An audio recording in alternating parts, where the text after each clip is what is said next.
Welcome to KWAVe6 Radio, your show for all things positive. Here's your host, Kirk Spencer.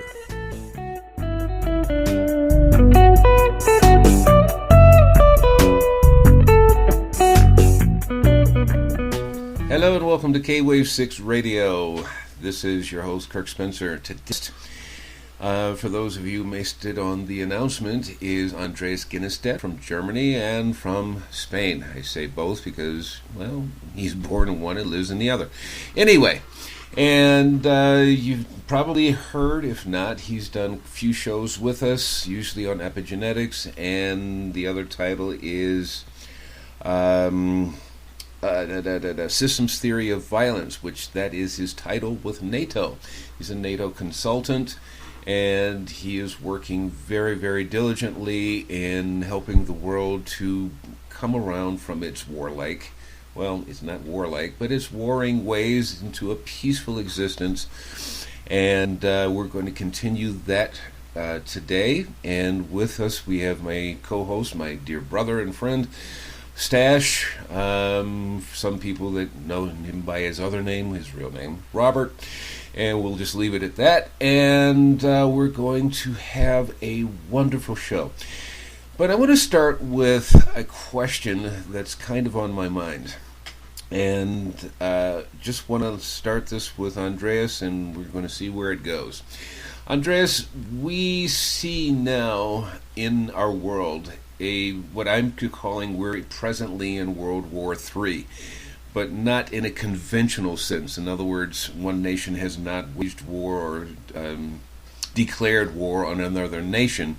We're seeing it as an unconventional war, which is these, as of recently, we have the Syrian refugees and other Muslim refugees that are going to just about every country in the world, and they're causing havoc wherever they go, except for, ironically, as even as the news puts it, they're going everywhere except for the oil-rich nations such as Arabia and Jordan and a few other places. They're not going there, but they're going every place in the world. Why aren't the Muslims taking care of Muslims, and instead of they're having to go every place else in the world? Hello everybody, my name is Andres. Kirk has introduced me just a second ago. I'm just saying hello to everybody and presenting myself again so that you all know that it's me again Yes, on the show, which I'm thankful for, Kirk. And I will answer this question in steps because it's a large question.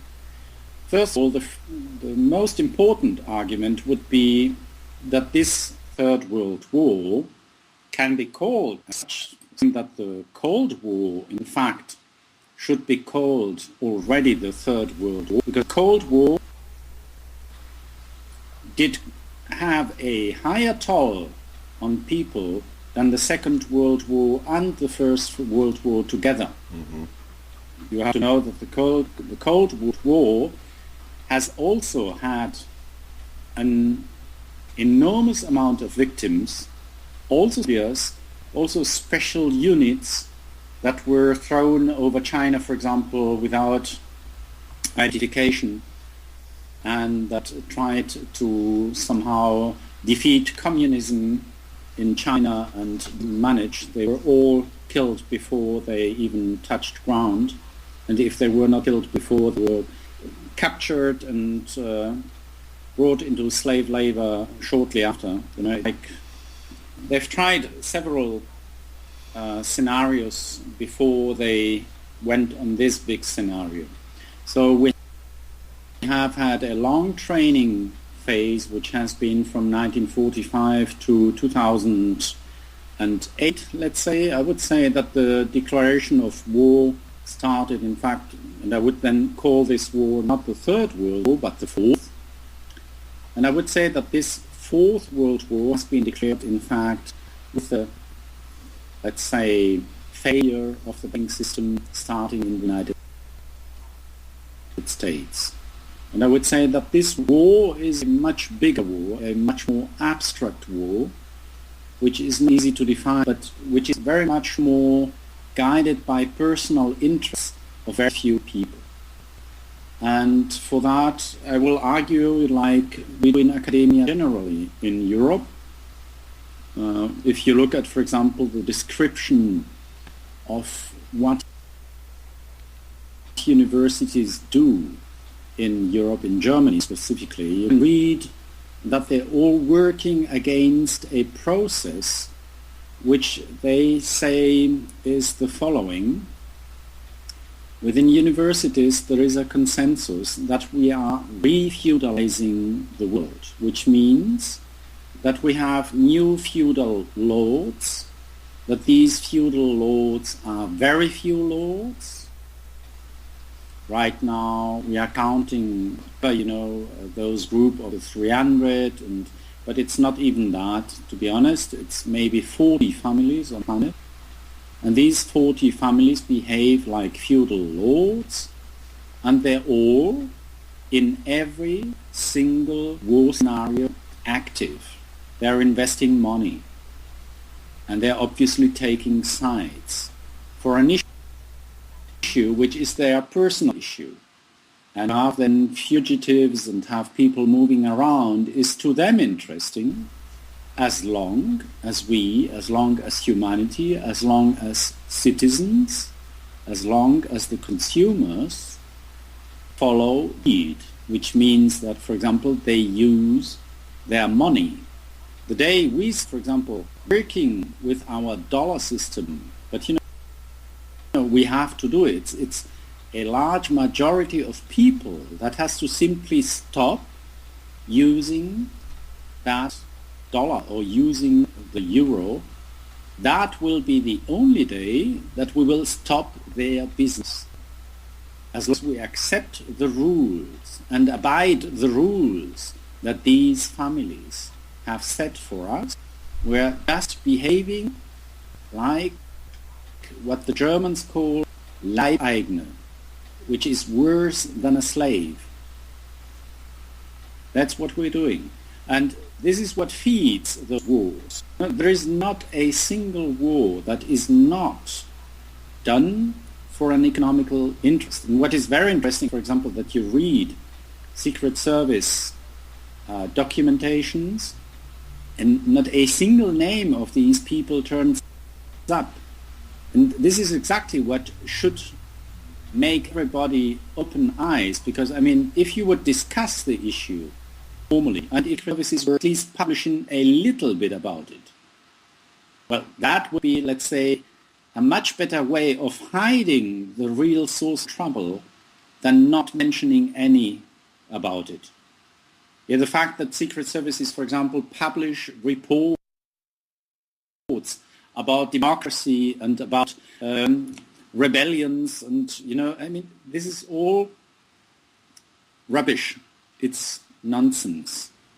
And the fact that they do it so fluently, that they do it so well, is what you need to understand is the first trace, the first information that you are getting.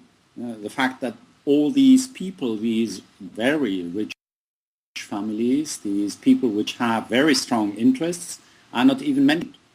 But in European universities, we study them. And we have, for example, described their network. We know exactly who they are, where they are, and the question is what will happen next. Well, Kirk? Now, that brings up something I have been saying for a while now, which is that I claim that DARPA and our government, the world government, basically made one huge mistake. They gave John Q. Public the internet, which, in my opinion, has stirred a major revolution of consciousness. I've said on several occasions, I believe the newest swear phrase in Washington, D.C. is, "Oh, it went viral on YouTube."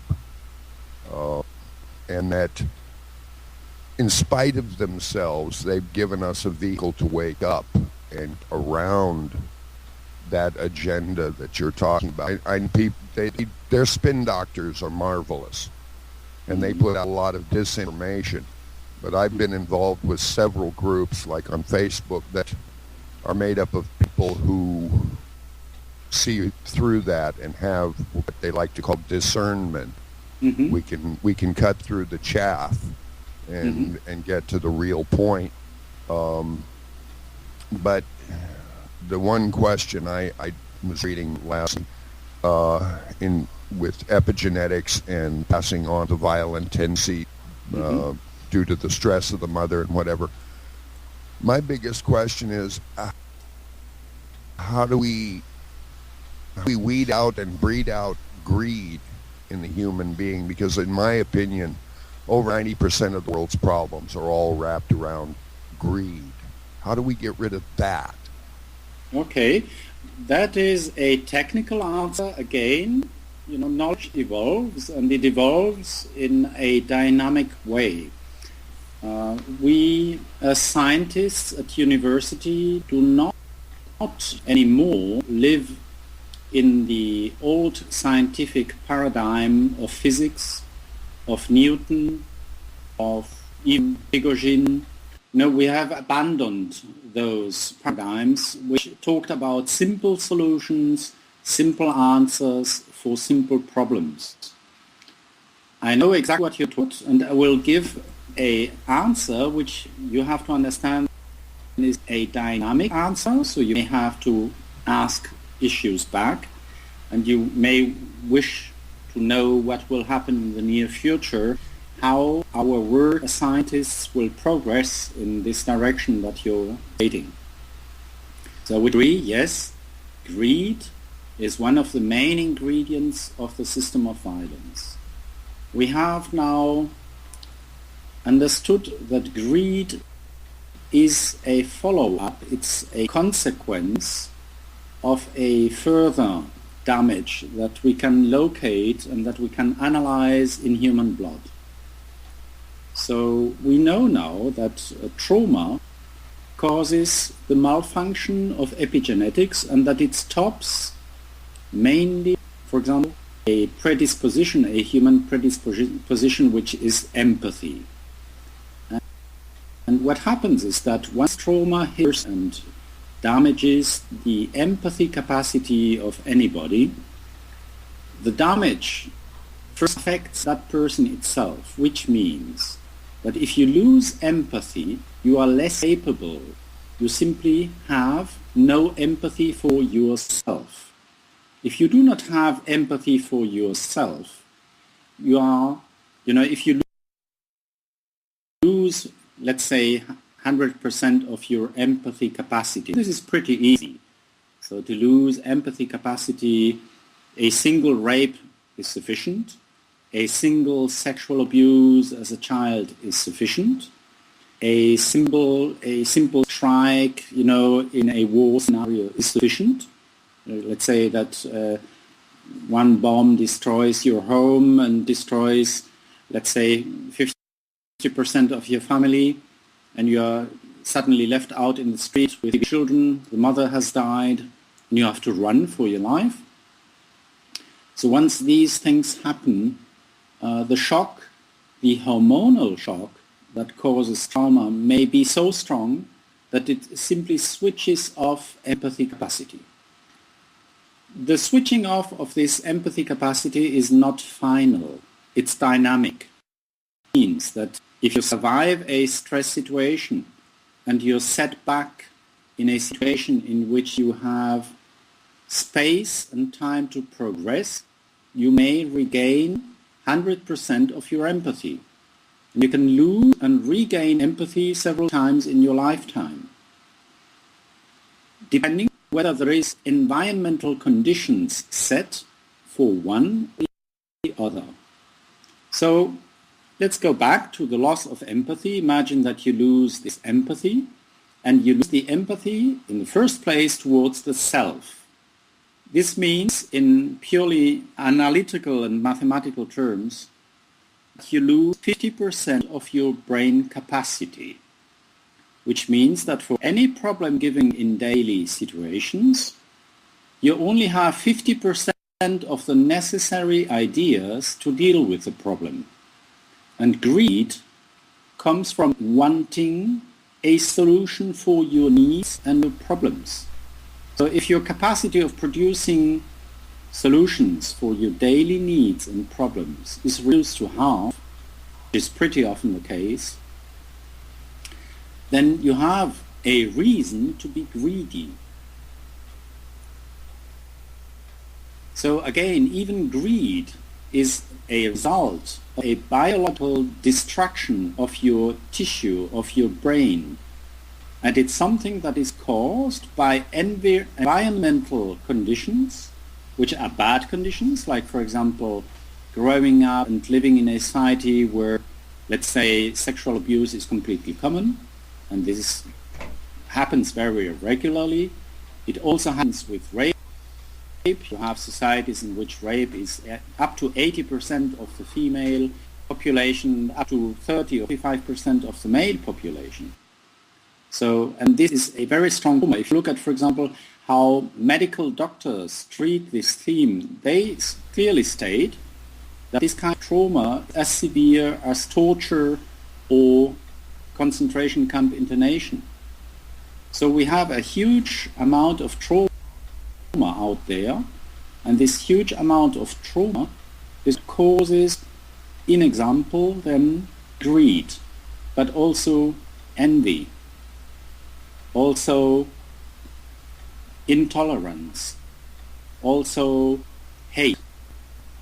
So in the end, there is few basics that each human on earth needs to know, which is first, a brain can be damaged.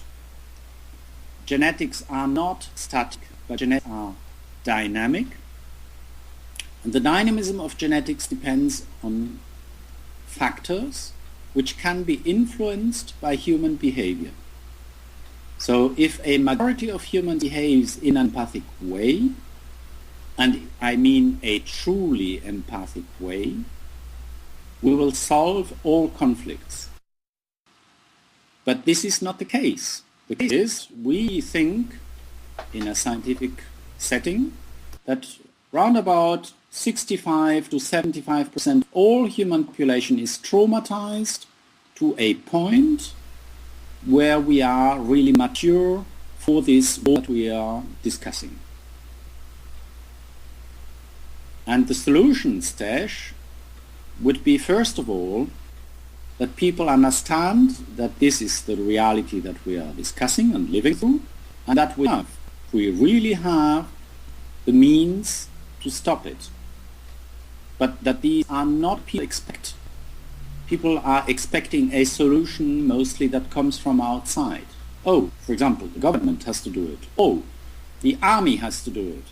Oh, the medical services have to do it. No, it's not that. That's exactly not what is going to work, because all these entities, be it a state, be it a health system, they are all tied with power biases. And the power biases are served and worked at by the people working in these institutions, and the proportion of traumatized people within the institutions is the same as it is in the street. So we have no hope when we call for help from outside. We have to provide, each of us has to provide help. And this is something that we're teaching at university in Europe, where we're explaining to people the mechanisms. We're also working on laboratories and blood testing in order to detect how frequent post-traumatic stress syndrome is in blood. We have done it in Germany. All from the fugitives coming from Syria, for example, are screened by doctors, by medical doctors. Medical doctors have made a study on the children coming from Syria. And 25% of these children have PTSD, which is post-traumatic stress syndrome. And they need, all of them, treatment. So This is, as you see, a long answer for a short question. And I'm going to give you back the floor so that you can ask me more or comment on it. Well, I understand exactly what you're saying because I've read many articles talking about how the elite are raised to be totally without empathy. I mean, I don't have to look any farther than Darth Cheney to see that kind of thing, you know. He's the Dark Lord, sort of like the king of, you know, the empathyless human being.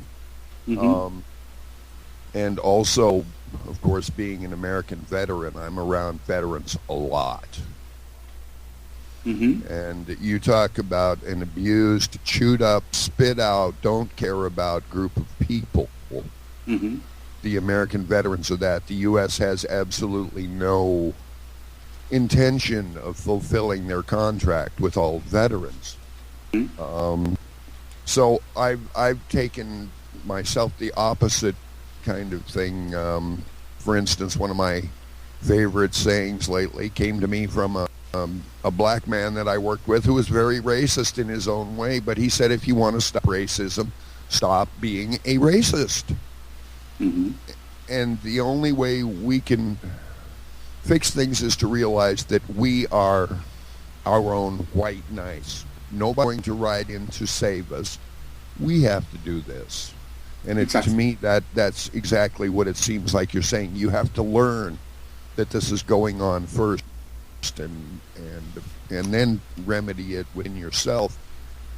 But there is a major agenda in this country to keep people from learning that lesson. And I think it's become global because that is a global elite function. As you turn to feudalism, if they keep us all in fear and separated, then we're not watching what they're doing. Exactly. You know, if you look at, for example, the description of chairs at university in Germany, you can see that the professors, and I'm not talking about myself, you know, I am a professor at a university, and I'm not the first one discussing these issues. It's now for many years that professors at university are warning society. It's public, you know, any student can read it. We are in a process of re-feudalizing humanity. This time it's a very big picture because, you know, the fugitives, the people fleeing from Syria, are being used to create a population mix, an explosive mix. And this mix is going to serve certain purposes, like, for example, keeping Europe as weak as possible. And keeping Europe as weak as possible serves only very few people. And this is an act of war. And when I had first discussions at the European Union back in the year 2005, meeting possible people in the European administration, they told me, Andres, do not talk to the Americans. They are the enemy. And at that time, I could not understand how a British person responsible for a European Union public administration, how a person like this could talk this way. And the point is that it's not the Americans, it's not correctly worded. It's a small elite of which the Americans are only a part, a big part, yes, but not the only one. If we look, for example, at Saudi Arabia, we have also financial and social and political elites there. And they're working hand in hand with other elites. And this has been prepared for the last 20 years. They've been working on this plan for a long time. And every time somebody like me turns up, working for peace and making the real progress, even stopping conflict, I am their first enemy. I need to be killed. I need to be crucified.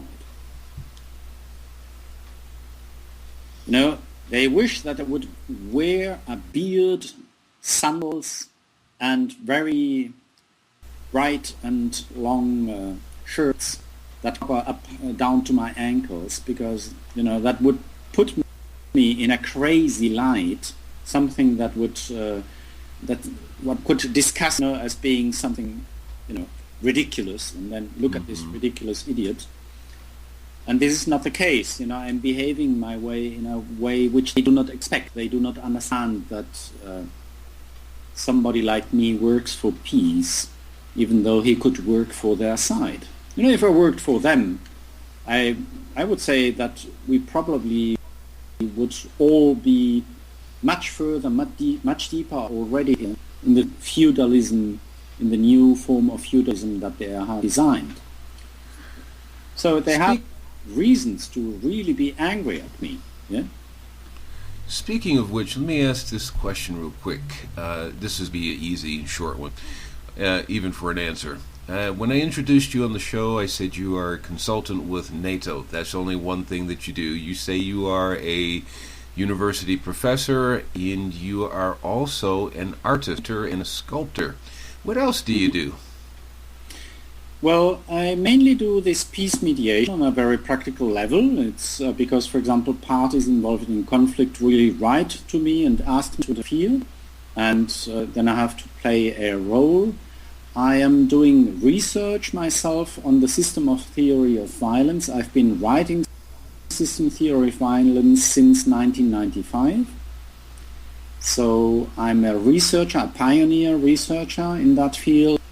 Then I'm also an author. I have written this book has been rewritten for the German public, and we are working now on the German edition. So I'm doing quite a few things because I have a complex problem that needs a complex answer. It wouldn't be enough for me to just be an artist, even though I would love to. I must say, I enjoy so much standing in my studio. I have sculptures that I'm doing, because I have clients that wish to have a sculpture, so I'm working on these 2 pieces of art, and it's real fun. This is real life for me, to be an artist and work with clay, just do something beautiful and nice. It's wonderful.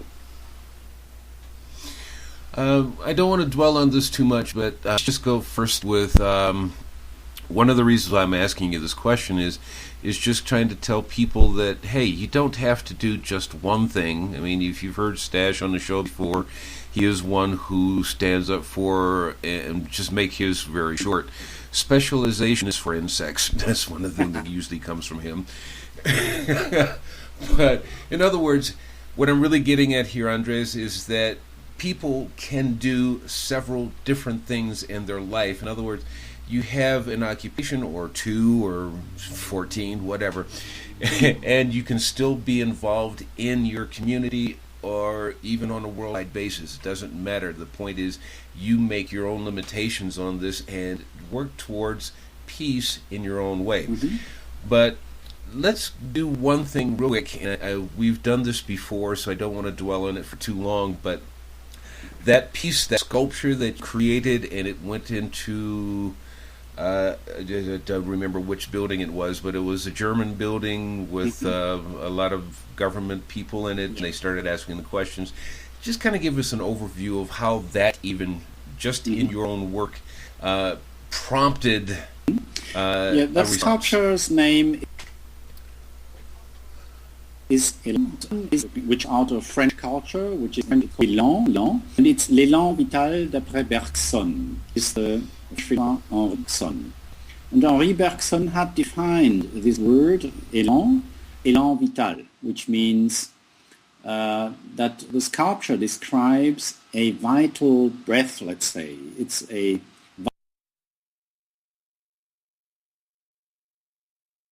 vital wish to live. L'élan vital is something that describes our deepest inner wish to live. L'élan vital is what you are born with. And l'élan vital is a sculpture that describes this, and it's the first sculpture on planet Earth that describes human emancipation from the system of violence. I did this sculpture at the age of 24. So that was in 1988. And you can imagine I was already fighting the system of violence within my art production in 1988. And since then, the sculpture itself produced situations which led to thousands of people working on the concepts. And the sculpture is, till our days, not a public sculpture. It's not open to the public. Because people, the hosts or the owners of the building are afraid that if the sculpture is seen by a large group of people, a large group of citizens, it may cause a stronger revolution even. So the state has closed down the building, in fact, and we must say that there is no public access, even though it was thought as such. So this building was to be a public building that should allow for public access, and there is no public access because they have to protect the workers. Imagine what would happen if you had hundreds or even thousands of people coming into the building to see the sculpture and start a revolution. Nobody would be working in there, and the building would be useless. So what happened with the employees of the building? You were talking about it before, and I know there's a YouTube video, which we can probably link to it later. But what was the response from the workers in the building? They're all government workers, yeah, correct? That's it. And, well, what they did, these government workers are not allowed to strike. They have no rights like normal workers. They are state employees, so they're working in the public administration, and they simply have no right to strike. But what they did is that they did a strike, a spontaneous, massive strike. And this was for the German administration, for the German public administration, a huge surprise, something totally unexpected, and they had to cover it up immediately. I mean, what would happen if all the employees of a public administration start a strike of this type? You would have, the entire state dropping out. All of public administration would stop working. Yeah, it's amazing. So they had to cut the problem by the root, talking from a domination perspective. If you want things to run smooth, you have to make any attempt of liberty as small as possible. This is what they've done, and they needed to do it. I admit that, it was not even me, not the workers, it was not even the public administration. Nobody was prepared what happened. The strike went for a week, and after a week we had a very large conference at which, a massive group of employees participated. It was more than 900 people in a single room. And we had a philosophical discussion about the system of violence and how we emancipate of this system of violence, which was a very deep discussion. For example, rape victims stood up publicly and talked publicly about their victimization and opened up and said, this artist has done the only thing that needed to be done in this building. He's spoken out for all of us who have been victimized.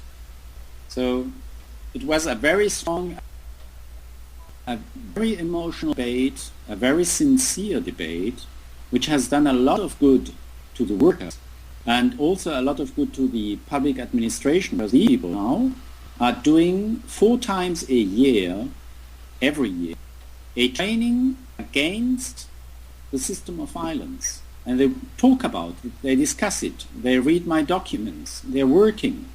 It's like, it's a process in which I would say that at least a couple of thousand of citizens are now much stronger citizens.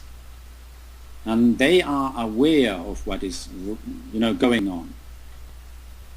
So, in that sense and with that regard, I'm not even sad about the fact that this sculpture is not public. I wish that at some point it becomes a public sculpture. But this will only be possible if a sufficient sufficiently strong in numbers, group of people is ready to work in the same direction, which is to emancipate from the system of violence. And this, I'm sorry, is not the case. It doesn't exist. My first thought on that is we should use the tool that we have at our disposal. As I said, thanks to the internet, we're having a revolution of consciousness. Well, do you have any pictures of the sculpture? Let's put them out there for the public to see, and I'll help spread it myself. Yeah, welcome. I can send you the pictures. There is some pictures online about it.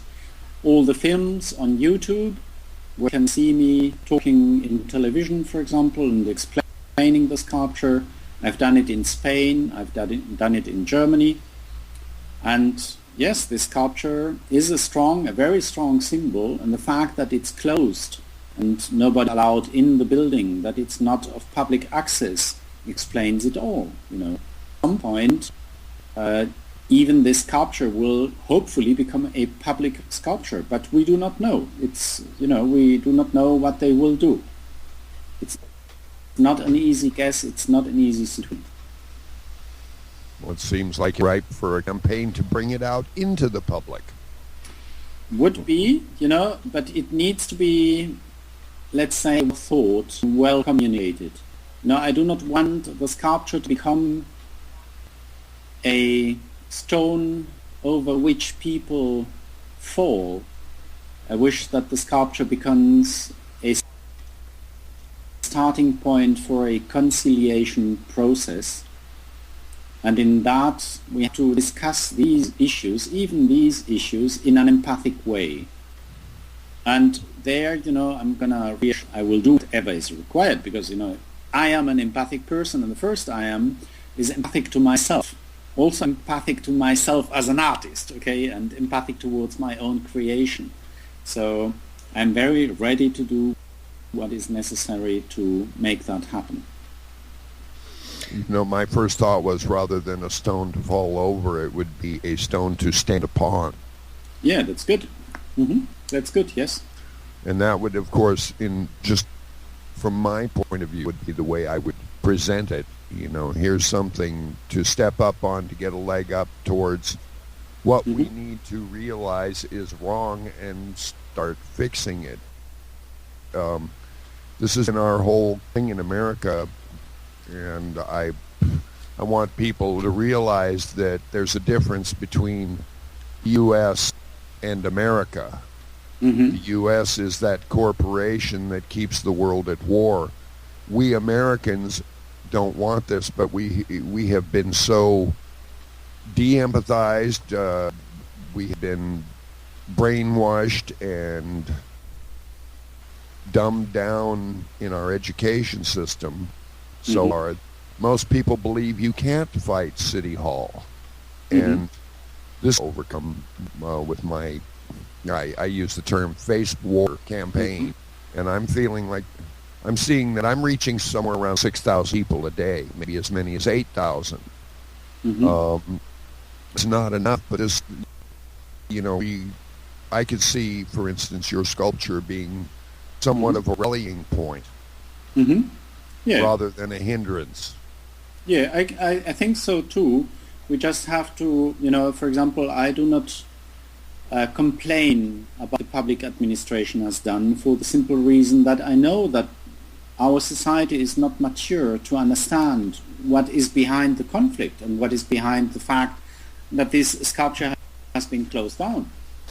I even see that the public administration has done the right thing in the first step, because this allowed for an internal discussion, so that the workers in that public administration, which are 1,400 mainly women, it's 900 and something women and then 400 and something men, so that these women have had time, years, to mature, to discuss the issue, to discuss the themes that are set in sculpture. They have become a vibrant, strong group of people.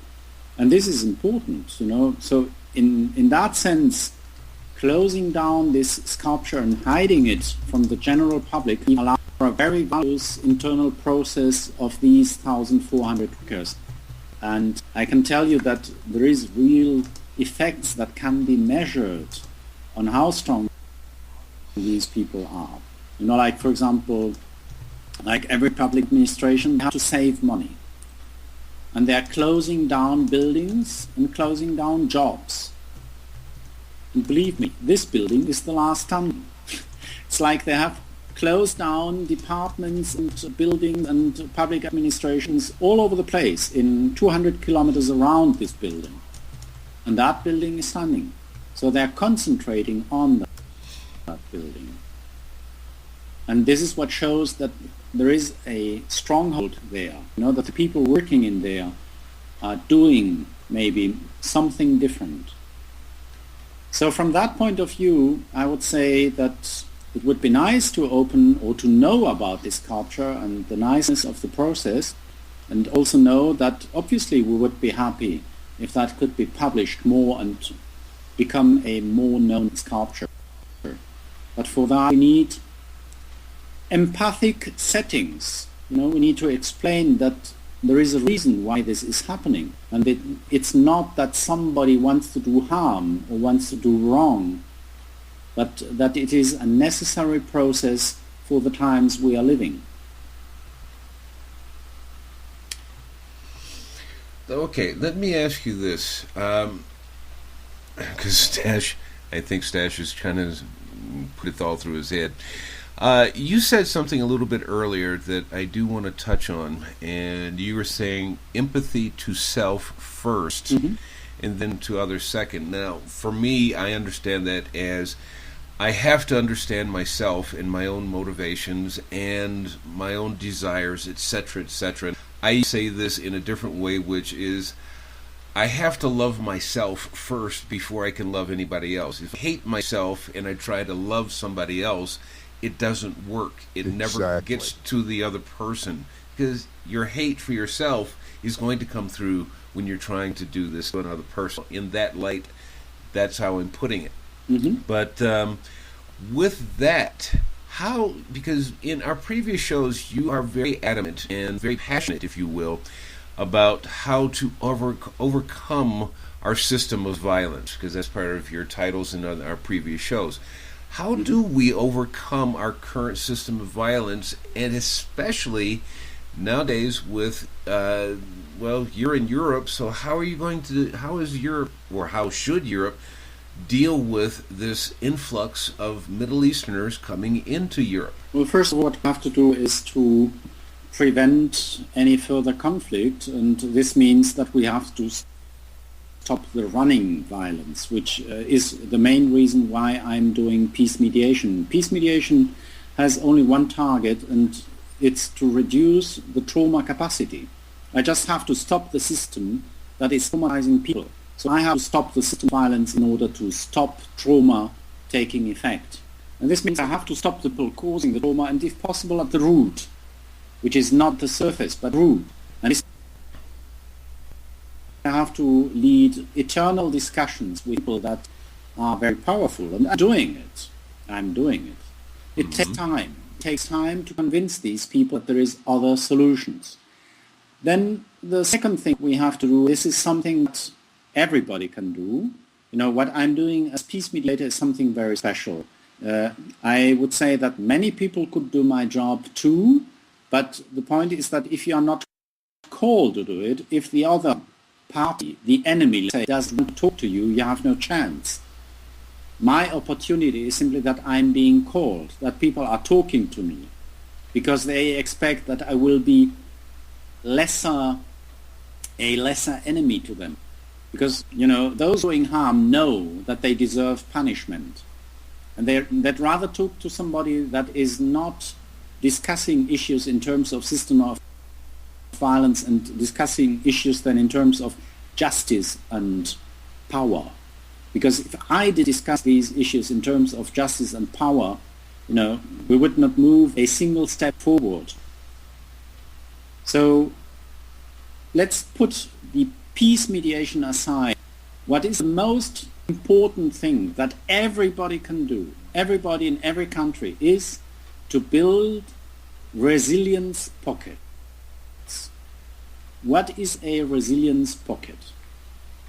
A resilience pocket is a group of people that are working together to simply care for each other in terms of empathy, which means that they meet on a regular basis, that there is physical contact among them, and that these people very consciously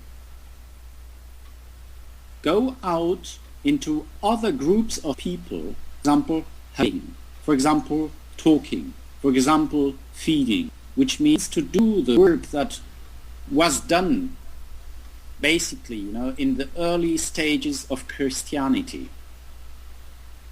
which is, people really have to meet physically, they have to discuss the issues, they have to have a group identity, they have to know that they are building up and setting up what we call, in medical terms, a resilience pocket, and they have to go out to enhance, to enlighten, to work on other people's resilience. This has to be a physical work. It needs to be done from people to people in a very personal way. It can't be done over the internet. The internet can help, for example, connecting those resilience pockets between each other. That's all. But you can't replace the physical, the personal meeting, the personal contact through any internet communication and device. That doesn't work. So it's good, for example, if resilience pockets, and I'm talking about groups of people which should be round about between 15 and 20. So we're talking about a group of people that is 15 to 20 people, and these 20 people have one single common target, which is to reduce and enhance resilience. And that's the only purpose that they need to meet for. That's all they have to do. And that is enough.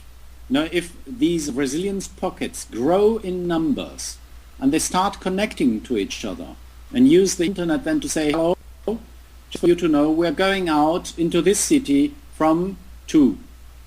So that we know that, for example, in a city like Chicago, we have 10 groups working, and these 10 groups are spread over the city and are covering those and those roads and parts of the city, then we're fine. But this needs to happen on a daily basis. Why? Because we have to work on the environmental influence on people who have been traumatized. And this doesn't work through internet. No, you can't hack a person via email. It simply doesn't work. You need to be standing in front of that person, even though you may not like that person, and you have to give her a chance. Now, I'm not saying that like all the fugitives that are coming here in Germany, and my wife and me are meeting them every week. And every week we work them, and we work with their children. And we do whatever we can to make them feel that we are there to give them support, real support, face-to-face, human body contact.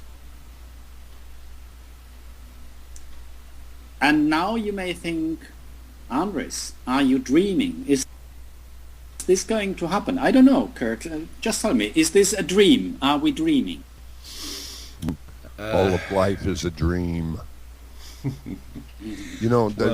One thing I may, you used one word that I find personally offensive that I have been fighting against, which is the word enemy.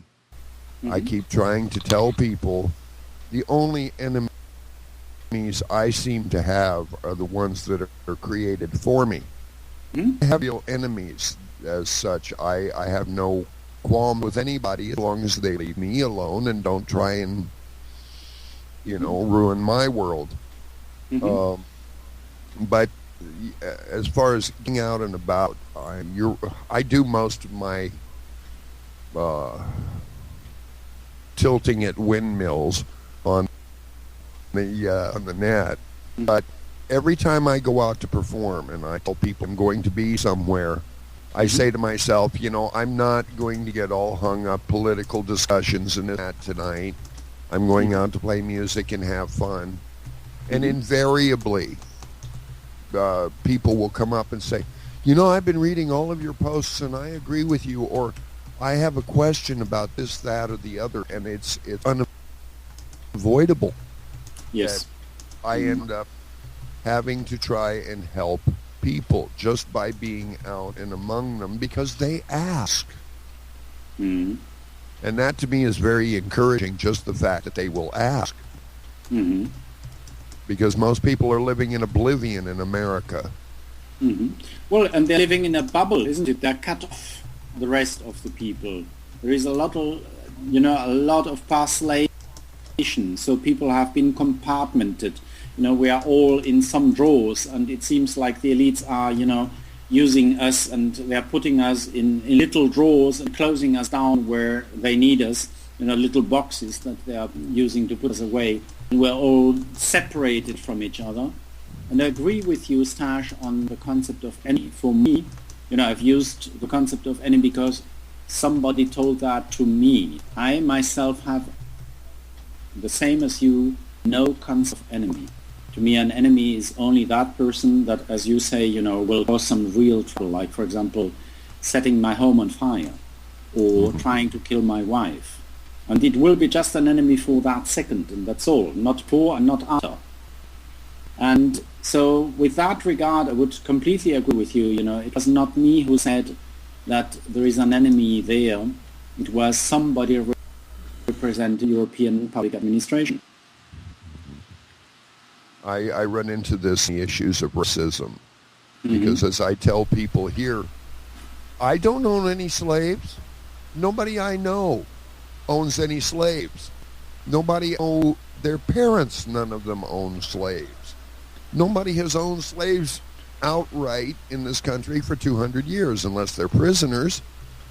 And people, actually our government continues to foment racism, and they bring up all these what I call race baiters, people like Al Sharpton, Jesse Jackson, who make big money keeping their people at war with the white man. And yet more blacks are killing blacks than whites ever did. And we're not doing this, but they keep labeling us. I am so tired of human labels. I tell people, I don't care if you're black, white, pink, orange, blue, Jewish, Christian, Muslim, gay, straight, what. All I care about is how you act towards me. You act towards me with respect, you will get respect. You act towards me as an enemy, you will get my animosity. It's that simple. I completely agree with you. This is a very simple behavioral pattern, and this is why I say that we really need to build up of people working in the street, like street workers. Street workers are professional people that are paid to do so. But in fact, we should all be doing it. And, I'm talking out of experience because my wife and me are doing it. It takes endless time. It takes endless hours. And we have 2 children. We have to feed the family. We're working both as professors at a university. We're both involved in the peace mediation. It means, for example, that we have visitors. We have people who are coming from these countries at war, and it's eyewitnesses who are explaining us the situation so that we know what we will be running into when we do the peace mediation. And they're not just staying 1 or 2 hours with us at home. They're staying 2 or 3 days. And this for each conflict. And this is just the first step.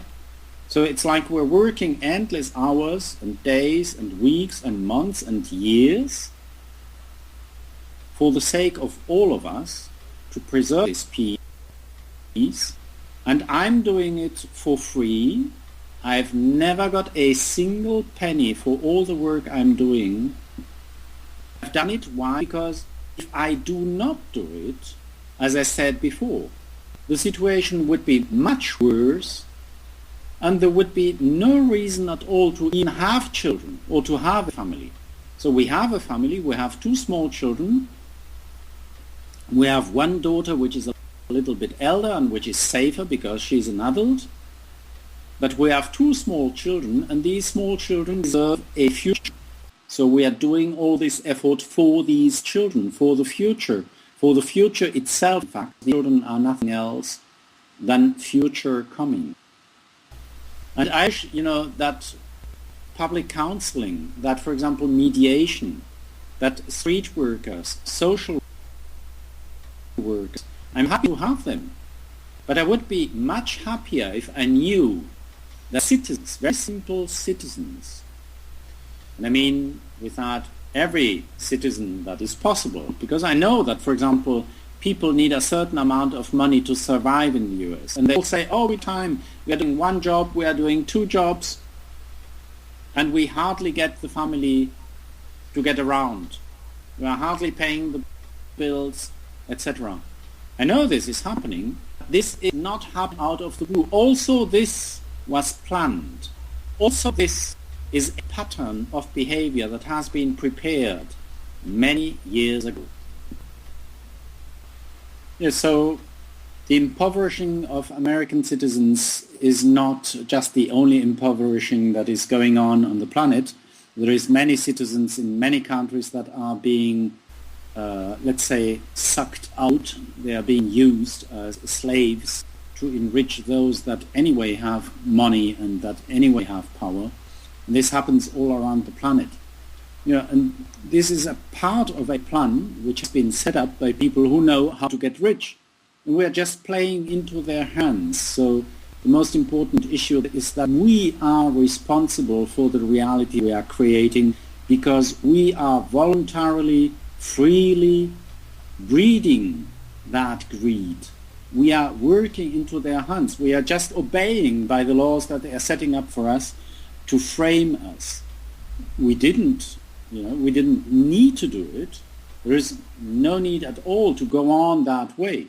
If we wanted, we could stop it from right now. But that means that we first have a feeling of community, and that we have to stop feeling separated from each other, as if the neighbor next road is our enemy. Stash was talking about it, that the concept of enemy is not accurate. It's not a good concept. There is no enemy. But people are creating the feeling that this division is there, that there is an enemy, that we have to protect ourselves, our intimacy. So this all depends on how people live and how community is lived. And if people join in community and act together, really meet in the street and create a vibrant, a lively community, all these strategies of isolating us of each other do not work. And this is why I say we have to create these resilience pockets and have the people really going out into the street. And we do not want, in fact, professional people being social workers. We should be a vibrant society that is doing the work of few specialists every day in every minute. That would be the right way. I know that we are far of it, but maybe, Stash, you have an idea on what we can do about it. I know that you're working in the internet, so maybe you have some solutions, and maybe you see something is changing.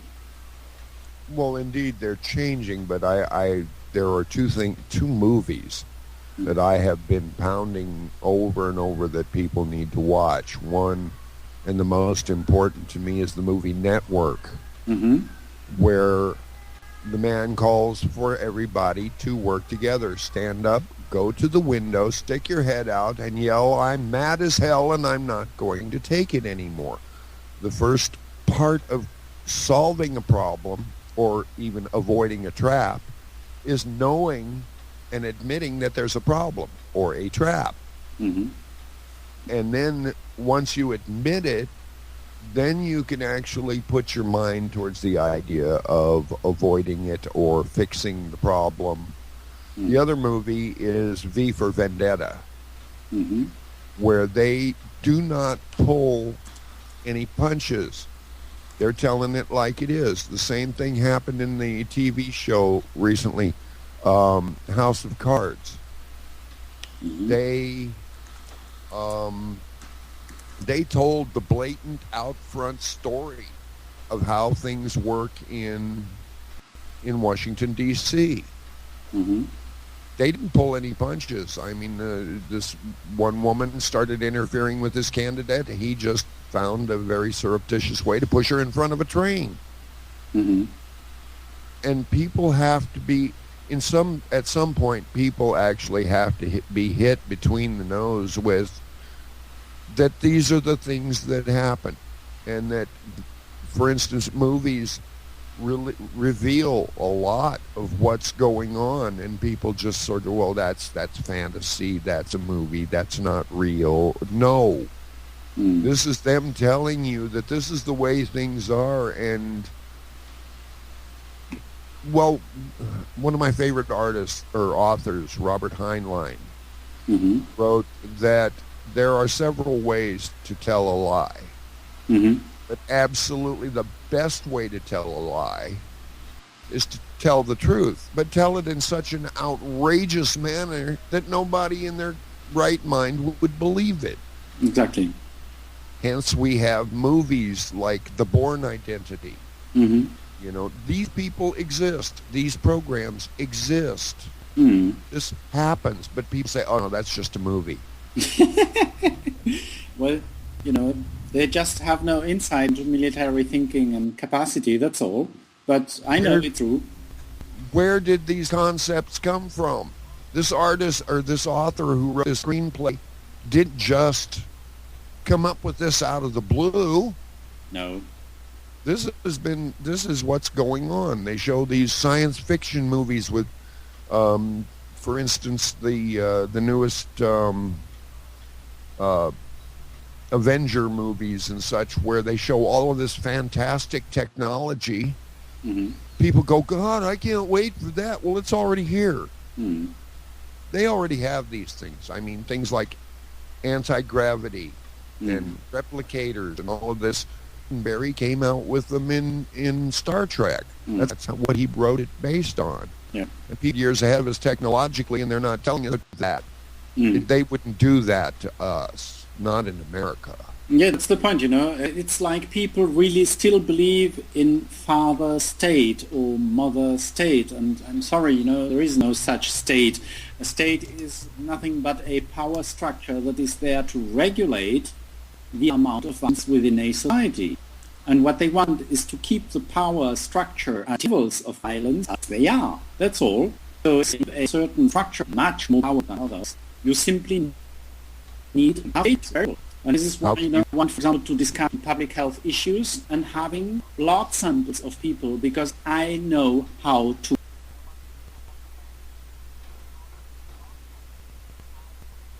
control the epigenetic trauma registry in human population. If we have blood samples and we can prove, look, listen, this is physical. Here you have the blood sample. Here you have the trauma traces. They are recorded. We can prove it. It's so much percentage in all of the white blood cells in the leukocytes. Well, fine. No, then we have a physical proof. But obviously even those programs which are the most simple, the most evident programs will not run. You know, research in epigenetics is not being funded. Because imagine what would happen if we had a real control instance, a real control instrument that really tells us, look, this is the real situation. It's measured. It's measurable. Imagine if that were the case. So who wants to know? It's like you say, Stash. Nobody wants to know the truth. And another thing that you say, and that I completely agree with you, my life, my personal life, is very much like a film. I can tell you, I can write several James Bond scripts has happened in my life. I know how to run. I've been running, and I know it's scared, really have shits, really of a situation because hurt really hits us. So I know what it's like to real fear of death, but I've managed. So it's not like, real life is like just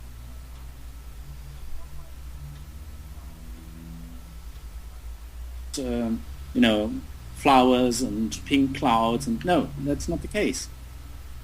And those who are really engaging in a peace process, in a real peace process, really run physical, personal risks. But in the end, this is to me like a storyboard. It's, I look at it and say, okay, watching a James Bond film is to me something, amusing. It's just simply amusing. It's because it's way below reality. Reality is much more entertaining. So, people should be real. If people became real, because they became real neighbors, real people in the street, that would be interesting. Let me throw up two quotations that I was just looking for. Well, that actually fit into which saying. And this first one is from Mira Nair, which is, truth is much stranger than fiction, and often much more powerful. The other one is from Ralph Waldo Emerson. He says, fiction reveals truth that reality obscures. Yeah. Can't see the forest for the trees. So, yeah. The other thing, of course, that goes with that, and we talked about that, Andres, was cognitive dissonance. Yes. People get hit with the truth daily, but they just don't want to believe it because it rocks their whole world so drastically. Yeah. This can't be real. Yeah, that's it. But it is. And Wake up. Yeah, and then, Sash, they come up to you and they tell you, Andres, are you telling us that we have to make a kumbaya society? No, it's not kumbaya, my friend. It's not kumbaya, Going out into the street and meeting people for real is not kumbaya at all. That's It's real scary. life. Yeah, and you may have a huge problem when you do that, because when we are meeting, for example, fugitives that come from Syria, and we're meeting those women with their children, in shelters and whatever, that's not kumbaya in any way. It's stupid to discuss issues on that level. Just do it. Go out, face it, face reality, and you will see what happens. It's not kumbaya.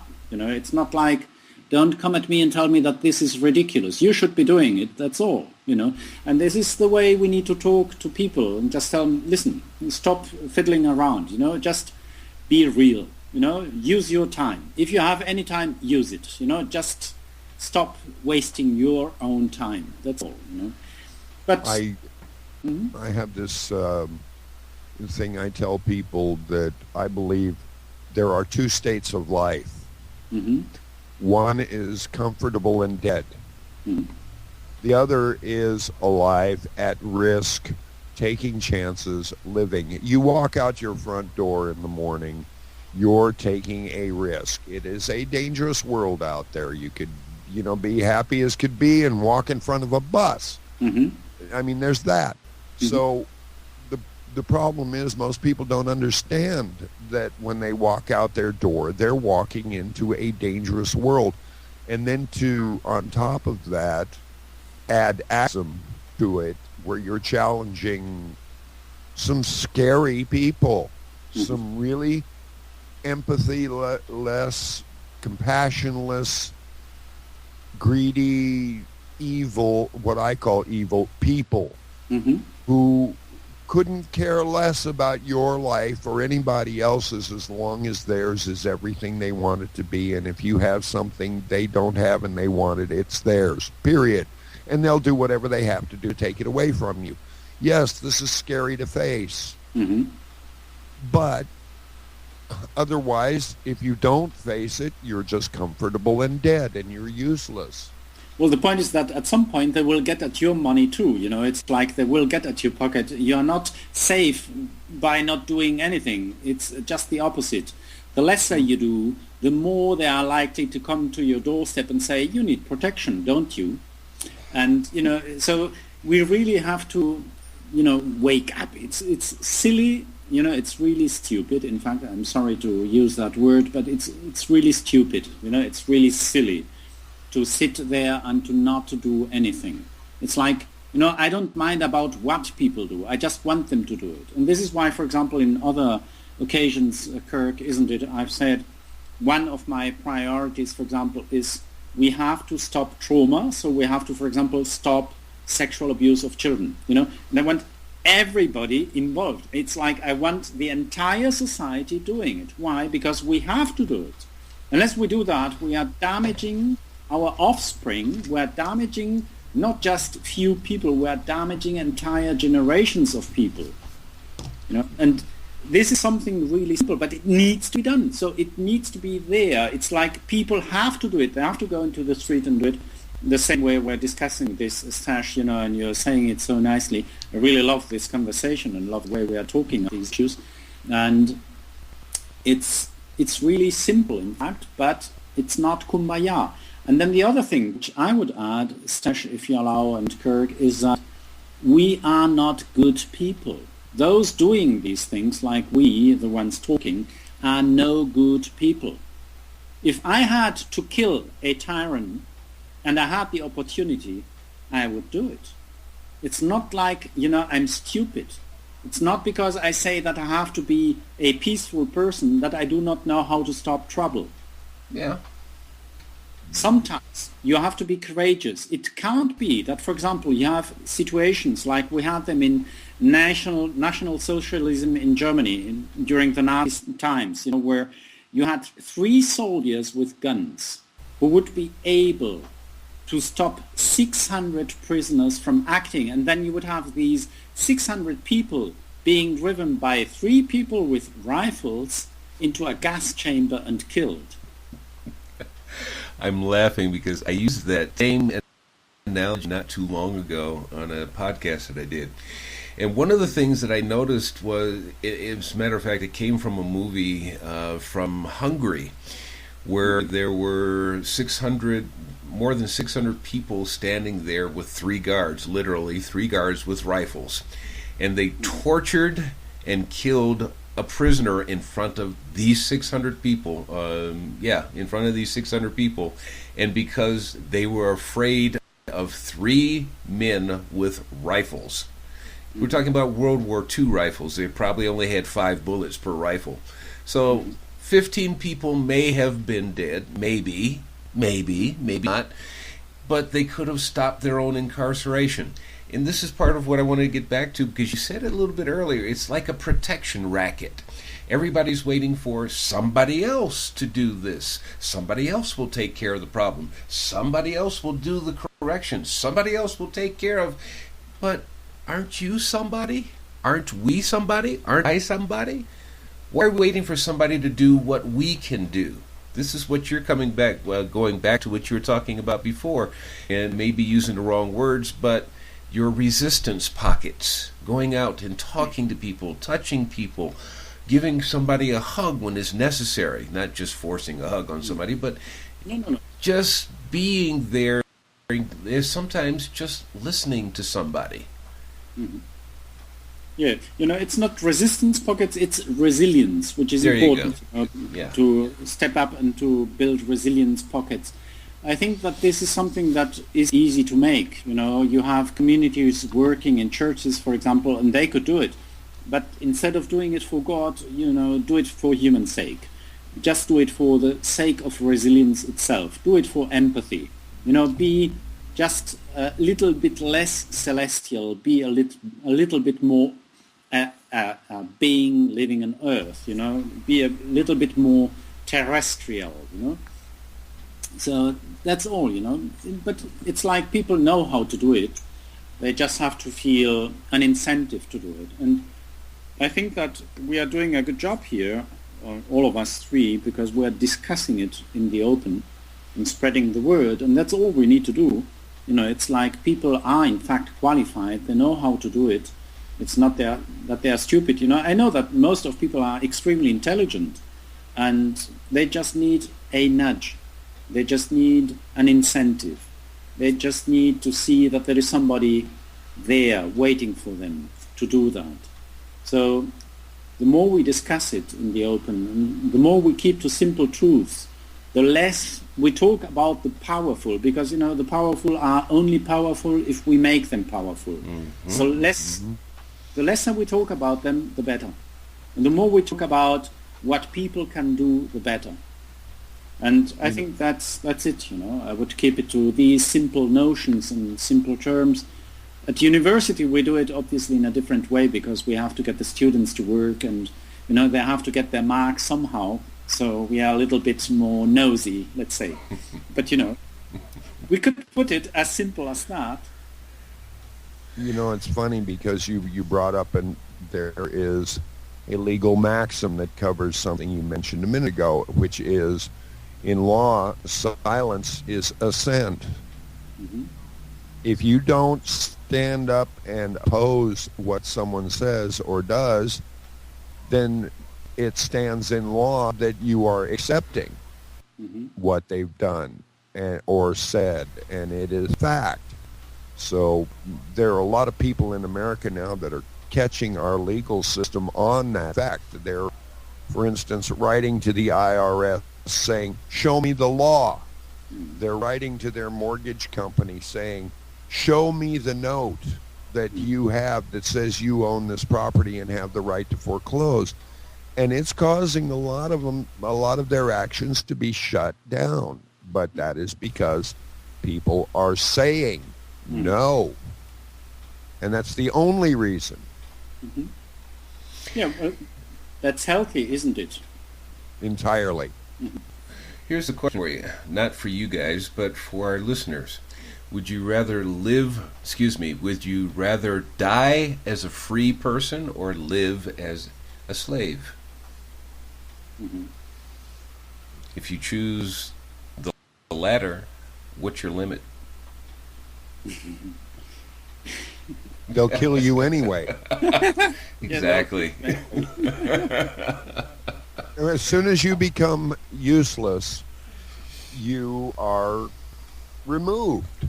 It's that simple. Or if you become a pain in the butt to them, and I use as a prime example Pat Tillman, an American soldier who they say was accidentally killed by friendly fire.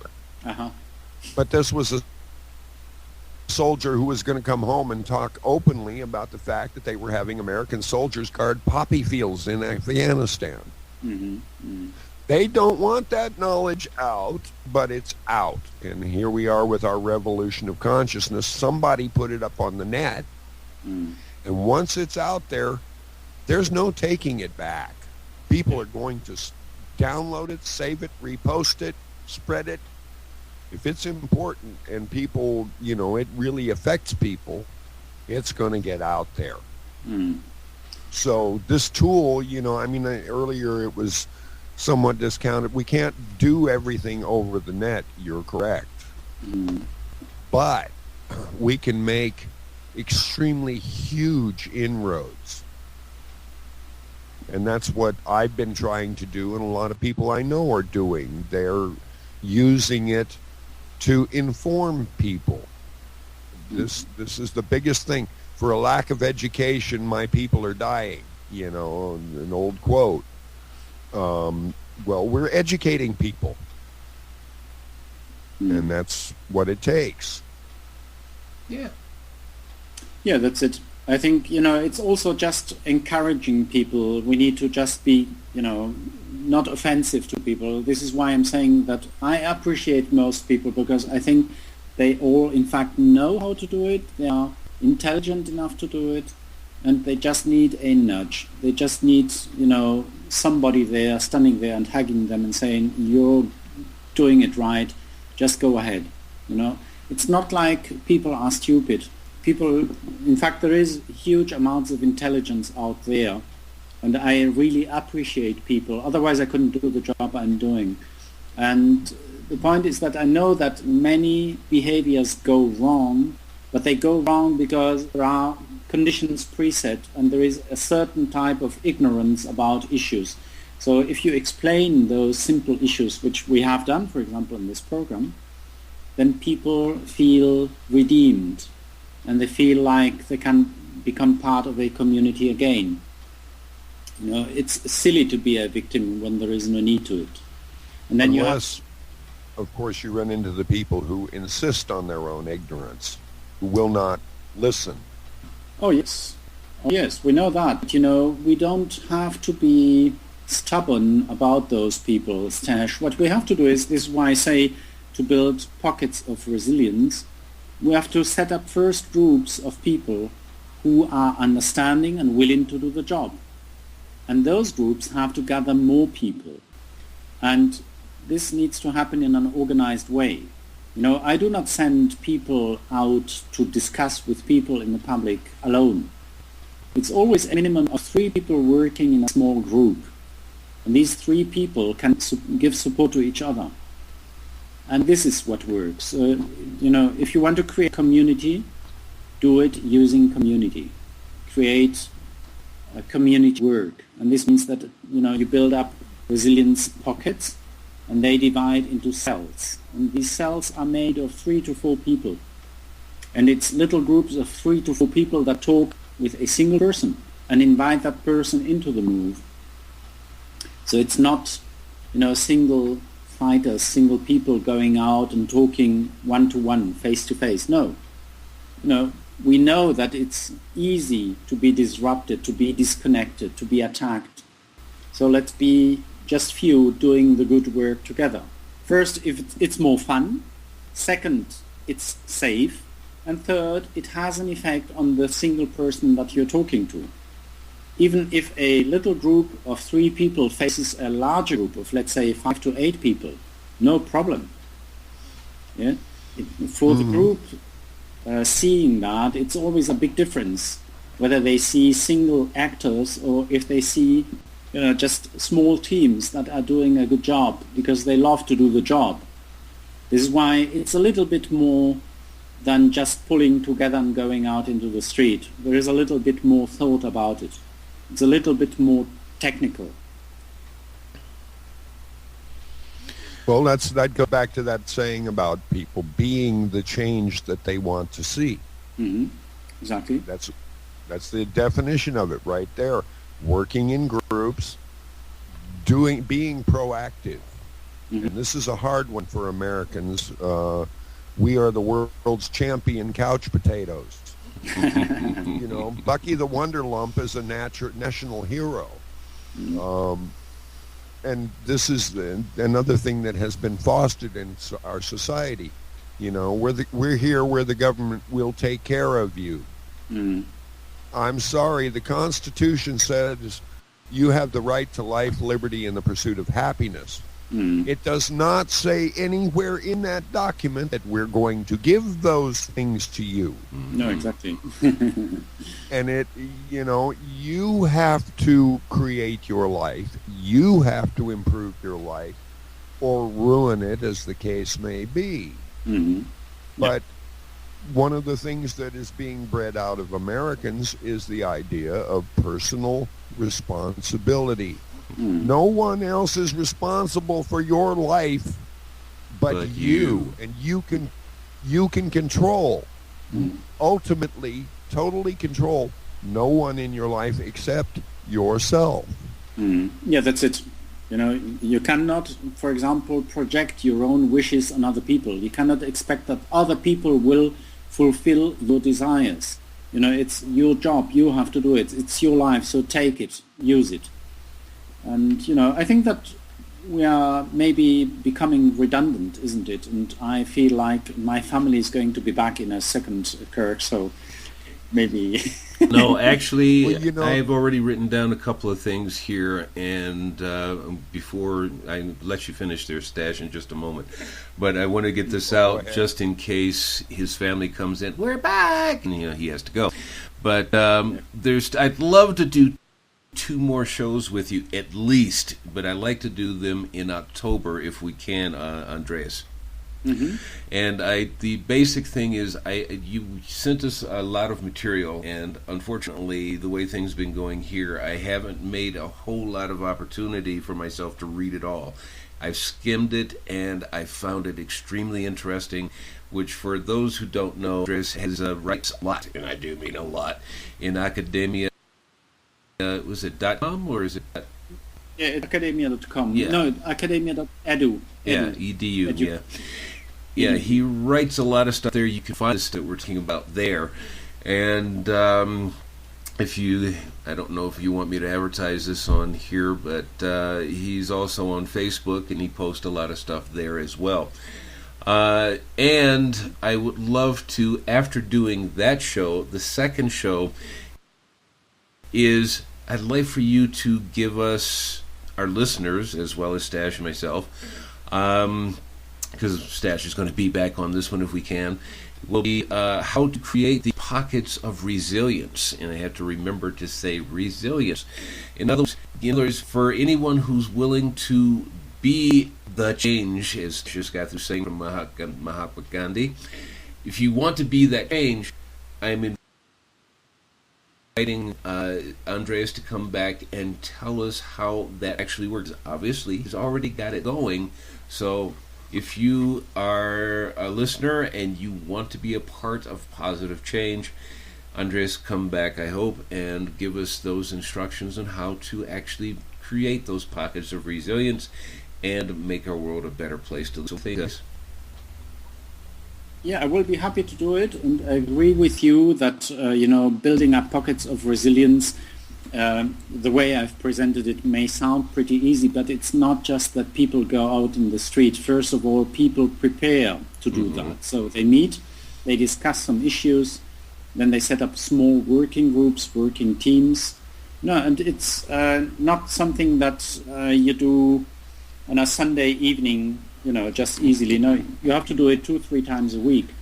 The people that are working here in the city of Wuppertal in building up these pockets of resilience need at least 2-3 times a week.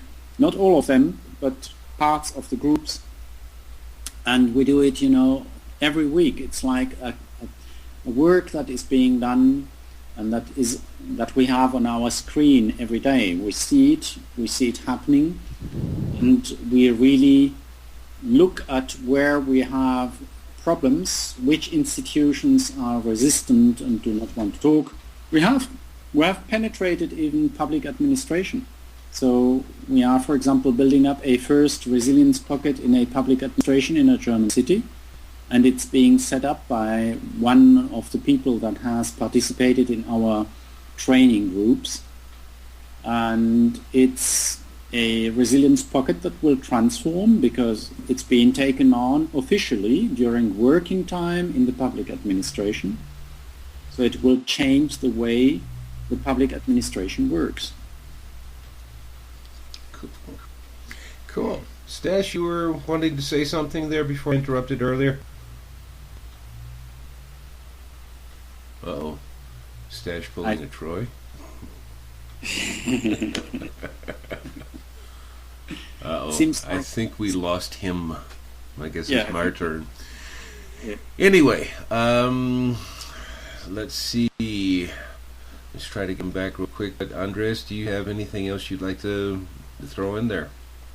No, I think that if we do, for example, another program about resilience pockets and how they are being set up, that is something very interesting. Maybe we can discuss it even with a few people, because last time we had a meeting, for example, with somebody coming and only talking English. We had no problem. So all the Germans switched to English and the whole session went in English. It was no problem. So I think that we may even do the next radio show then with 1 or 2 members of one of these resilience pockets that I'm discussing. Okay. And I see Stash back. It just dropped out again. Yeah. It just keeps doing that. Cute. That's too okay.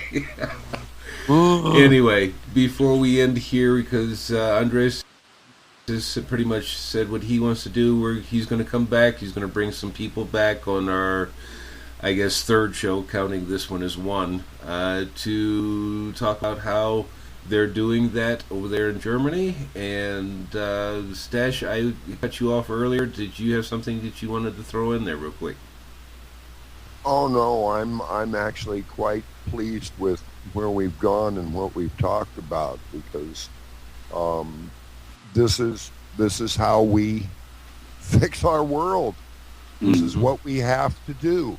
We're out here, we're talking, we're taking action. And that's the only way things will change. As I said, life, liberty, and the pursuit of happiness, you have to pursue them. You have to go out and make them real. And if you don't, no one else is going to do it for you. Yeah, exactly. So, just get, and still have not found a sufficient explanation of what kumbaya means. Everybody sings, let's sing kumbaya. Yeah, well, what does that mean? It's a word, that is being used in religion and in Christianity. It's a song. It's a song. I know it's a song, but what does the word kumbaya mean? I don't want to sing it if I don't know what I'm singing. I think we should make an etymological research, just to find out. It's probably going to be pretty funny. Well, I have my own ideas on it, but I won't say what they are at this point. Let's just study it and find out. Really quickly, Andres, this all comes down to something I've been saying to people for a long time, that the question of whether or not God has a sense of humor. Yes. Well, he put a bunch of bipolar monkeys in charge of a bipolar planet. Think about that. Yeah, right, exactly. Yeah. He must have a sense of humor. The big one. Has to. Oh, yeah, definitely. Alrighty. Well, before Andreas' children get back, and since he also had just come back from talking to someone in the government, besides teaching his classes, I think he probably just wants to relax and enjoy the rest of his evening. So, Andres, thank you again for your time. We'll be in touch for the future shows. Stash, thank you for being here once again, and we'll see both of you in the near future. So, if you want to say goodbye to our audience, I give you, whatever you want to take. Goodbye, and thanks a lot, Kirk. Thanks to you, and thanks to you, Stash. It was a pleasure talking to you and discussing these issues in such a sincere and warm, and funny way. Well, everything should be a learning experience, and for me this has been. And I appreciate the work you're doing, Andres, on a global scale. That means a lot to this world. We need more people doing exactly that, and I look forward to our next show. Yeah, thank you. Definitely, and thanks everyone for being a part of the show. I hope you'll end for the truth with us, because like I said, we're going to go into not only just listening, but how to. So stay tuned, keeping in touch with our blog, KWAVe6radio.tk, under What's New. It's not the question, it's a statement. And we will see you again in the near future. Take care and be well. Be well. Likewise. Thank you for joining us for today's show. We hope you found today's show interesting and of value to your life. Please visit our website at www.KWAVe6radio.tk. That's www.KWAVe6radio.tk. Follow our blog titled What's New for all upcoming shows and events. You can follow us easily by clicking the RSS feed icon on the blog page, or via Twitter and our Facebook page. Also, visit the Freedom Talk Radio Network and SETV site at www.freedomtalkradio.co.uk for more interesting programming. All of the KWAVe6 radio programs are archived on our YouTube channel. See our homepage for more information. As always, all the best.